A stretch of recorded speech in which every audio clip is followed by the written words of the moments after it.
ವಿದ್ಯಾರ್ಥಿಗಳೇ, ಇವತ್ತು ನಾವು ಪಟ್ಟಕದ ಮೂಲಕವಾಗಿ ಬೆಳಕಿನಲ್ಲಿ 7 ಬಣ್ಣಗಳಿವೆ ಅಥವಾ ಬಿಳಿ ಬಣ್ಣದಲ್ಲಿ 7 ಬಣ್ಣಗಳಿವೆ ಅನ್ನೋದು ಪ್ರಯೋಗ ಮಾಡೋಣ. ಬಿಳಿ ಬಣ್ಣದಲ್ಲಿ 7 ಬಣ್ಣಗಳಿದೆ, ಹೌದಾ? ಸೊ ಹಾಗಾಗಿ ಸೂರ್ಯನಿಂದ ಬರುವಂತಹ ಬೆಳಕನ್ನ ನಾವು ಬಳಸ್ಕೊಂಡು ಈ ಪಟ್ಟಕದ ಸಹಾಯದಿಂದ ಬಿಳಿ ಬಣ್ಣದಲ್ಲಿ 7 ಬಣ್ಣಗಳಿವೆ ಅನ್ನೋದನ್ನ ನಾವು ತಿಳ್ಕೊಳ್ಳೋಣ. ನೋಡ್ರಿ, ಇದನ್ನ ನಾವು ಪಟ್ಟಕ ಅಂತ ಹೇಳಿ ಕರಿತೀವಿ. ಬೇಕಾದ ಸಾಮಗ್ರಿಗಳು ಒಂದು ಪಟ್ಟಕ ಮತ್ತು ಬಿಳಿ ಹಾಳೆ ಅಷ್ಟೇನೆ. ನೋಡ್ರಿ, ಪಟ್ಟಕನ ಇಡ್ತಾ ಇದೀನಿ. ಮೂಲಕವಾಗಿ ಬೆಳಕು ಹೊರಗಡೆ ಹೋಗುತ್ತೆ. ಒಳಗಡೆ ಹೋದಾಗ 7 ಬಣ್ಣಗಳಿದೆ ಅಂತ ನಾವು ತಿಳ್ಕೊಬಹುದು. ನೋಡ್ರಿ, ಇಲ್ಲಿ ಬೆಳಕು ಚದುರುತ್ತೆ. ಪಟ್ಟಕದ ಮೂಲಕವಾಗಿ ಬೆಳಕೇನಾಗುತ್ತೆ?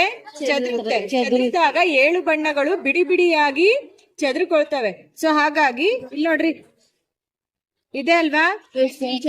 ಕಾಣಿಸ್ತಾ ಇದೆ ಅಲ್ವಾ? ಎಲ್ರು ನೋಡಿದ್ರ?